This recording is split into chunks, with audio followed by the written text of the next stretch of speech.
What's up, YouTube? Welcome to the Frosty Palace. As always, this is your host, Frosty Delight, and I decided to make a video to share with you my top 10 games of 2015. Now, the way I made this list, it's not necessarily based on how many units sold or how many, or how good the reviews did or whatever. This is my opinion. It's not exactly yours, but I'm glad for you stopping by to hear my opinion. And I'm actually filming this an hour and a half before 2016.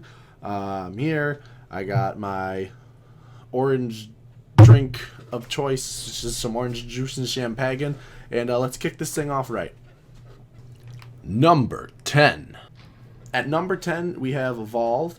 I picked this because earlier in the year when it came out, me and my buddies all pre-ordered it. We all picked it up, and we played it for a while. It's a very fun team-based game. If you have you and 3 other friends, you play as hunters. It's an asymmetrical shooter versus hunters and one monster. And it was a lot of fun for a while.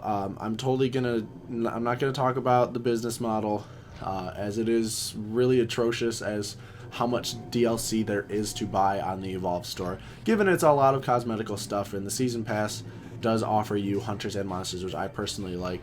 I ended up buying the first season pass, but it's definitely fun. Pick up and play with some buddies. Number 9. At number 9, we have Until Dawn. Now, this isn't a game I've really played before. I've never played Heavy Rain or anything like that. So picking up Until Dawn was really like a joint decision because me and my wife actually really enjoyed playing it. If you don't know what Until Dawn is, it is a survival horror type game. Survival horror, where you are in control of 8 different teenagers at a cabin to celebrate the anniversary of their friend's death. And you have to make choices throughout the game, and what you decide will basically decide whether or not they live or die. So there's like multiple different endings. Everyone can die, everyone can live. It's all up to you, and that's what makes it a lot of fun. Get fun with it.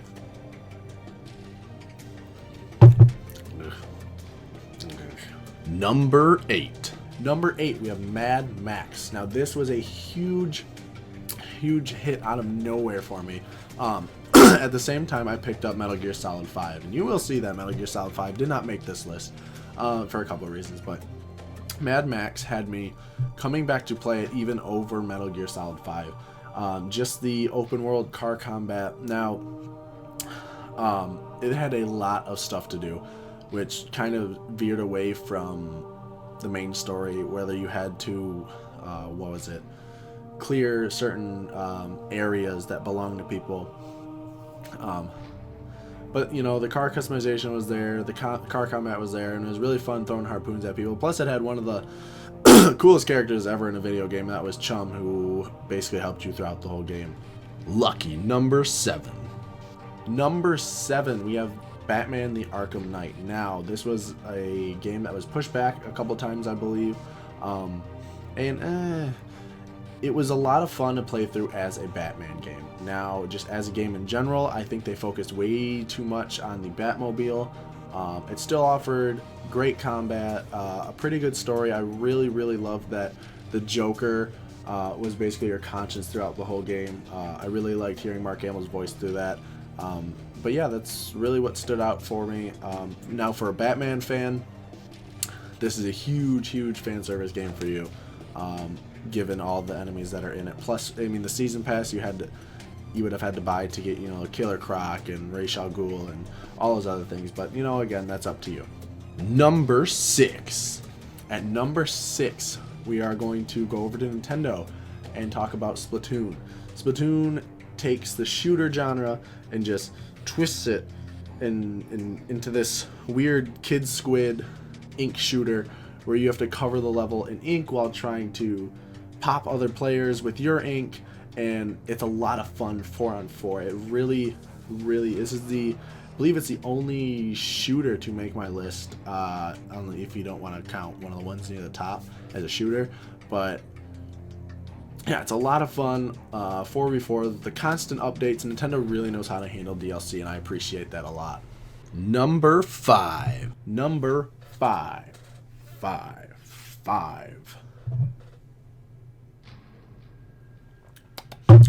Number 5, we have Dying Light. Dying Light was probably my favorite zombie game out right now. It did take a lot from Dead Island. I wasn't a huge fan of Dead Island, but Dying Light has it all. It's a beautiful game. Open world, free running, RPG elements, the weapon crafting, the zombies at night, the day and night cycle, and the zombies are actually difficult at night. It really created an atmosphere that I didn't want to play in at night. Like, I think I avoided nighttime till I was near the end of the game. Excuse me. Again, this was something that me and my wife both enjoyed a lot. Something we were able to both sit down and play, which I really like doing, and including her and stuff. But it was a very solid game. If you like zombie games, I would go out and get this one. Number 4. Now, this isn't really anything new, but it did come out this year, and it does definitely come up in my top 5. Is the Borderlands The Handsome Collection. Now, I love Borderlands. Borderlands 1, 2, pre-sequel, I don't care. I think they're great. I love them. I'll love them to death. I'm a huge shoot and loot fan. I'm a loot fanatic. So, not only seeing this game at the $60 price tag that it was, for 2 games at over $150 with all of their DLC, it was just stupid of me for anyone to pass it up, really, if you're a Borderlands fan.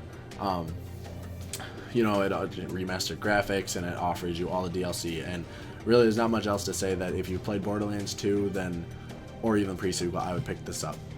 Welcome to the top 3. Now that we're in the top 3, this was a very hard decision for me to make, as these 3 games are all very fun and all could have been number 1, but for small reasons I had to change them. And at number 3 we have The Witcher 3, The Wild Hunt. And I know this could be a controversial one to be all the way at 3, and yes, that is low for The Witcher. I played a little bit of Witcher 2, and then going into Witcher 3, I knew some of the story, but knowing that it is such a long game, the map is huge, the crafting is great, the combat system is nice and fluid, the monster hunting aspect in it, because you are a Witcher, it had a really good story to follow, but for small technical reasons it dropped down to 3.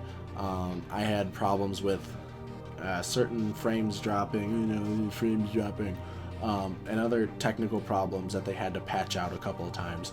And funny enough that I say that, because the next game on my list does have its share of technical problems, but they're in the heart.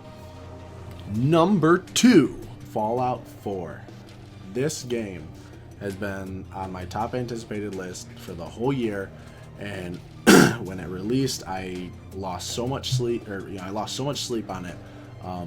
It is amazing. If you've ever played a Fallout game, you know exactly what to expect. You got open world, post-apocalyptic RPG, and now not only have they revamped the crafting element, they've added the stronghold building, and this is a game that's going to see hours upon hours of content, especially with a $30 season pass in which they promise to give you all the DLC afterwards if you buy it, which is great in my mind. That's such a cheap price. And Bethesda, they're not known for breakout hit, graphical amazing titles. Like, yes, it's a beautiful game, but it does have its flaws, and I'm sure you've seen all over the internet people posting things, graphical mess ups here and there, but all in all, is a great game. I have a friend of mine that picked it up as their first Fallout game, have already dumped 50 plus hours into it, and they're already level 80, and it's an amazing game, and I cannot wait to see what they put out as DLC. And finally, number 1, Xenoblade Chronicles X. This game, Nintendo, good job. Seriously, I've never played a Xenoblade game before in my life. I've always heard good things about it, but my close friend suggested this game to me. Actually, Trap Cop suggested this game to me. He said, you know what? He explained it to me after he bought it, and I was like, okay, I gotta have it. This game has the biggest map I've ever seen. It's beautiful for a Wii U title. I mean, not even to say for a Wii U title. It is a gorgeous game.